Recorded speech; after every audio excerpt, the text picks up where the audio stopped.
The late President Edgar Lungu had one important dying wish, among others, that the current President Hakainde Hichilema should not attend his funeral. This is according to Makebi, who is the family lawyer and a spokesperson for the Lungu family.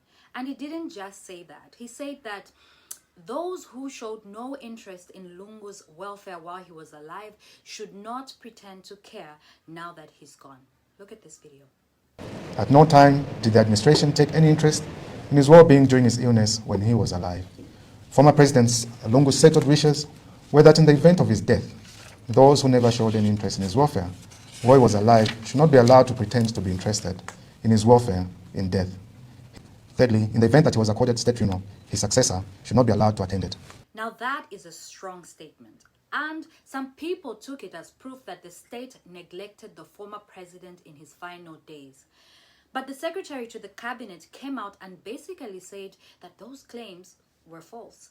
He says, and I quote, President Lungu was granted permission to travel to South Africa for medical reasons. Not only that, he claims that Lungu's doctor wrote to inform them of the trip and that in response, he personally offered that they communicate with the Ministry of Health to ensure that President Lungu also got government support. And here is where it's kind of interesting. The secretary to the cabinet says that the doctor declined the offer, refused. He said that the doctor wrote back saying that this letter is for your information only. We are not seeking support. Watch the video. I wish to put it on record that the government of the Republic of Zambia officially granted passage for the 6th president to come to South Africa for treatment. Professor Njovu, the official doctor of the late president, wrote to me as Secretary to Cabinet, informing us of the planned travel. I responded, Professor Njovu, that as a citizen of Zambia, any citizen traveling out of the country, the government of the Republic of Zambia provides support as long as treatment is outside the country. And I offered that we get Dr. Njovu and our Ministry of Health Permanent Secretary to discuss so that we could support the 6th president in his passage to South Africa.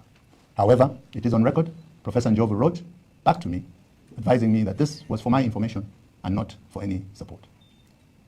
So now we are left asking, what is the actual truth? And what do we make of these contradicting stories from family and government? Well, what is important is that the impasse between the family and the government has come to an end. President Lungu will finally be buried on the 23rd of June 2025. Follow for more. You're welcome.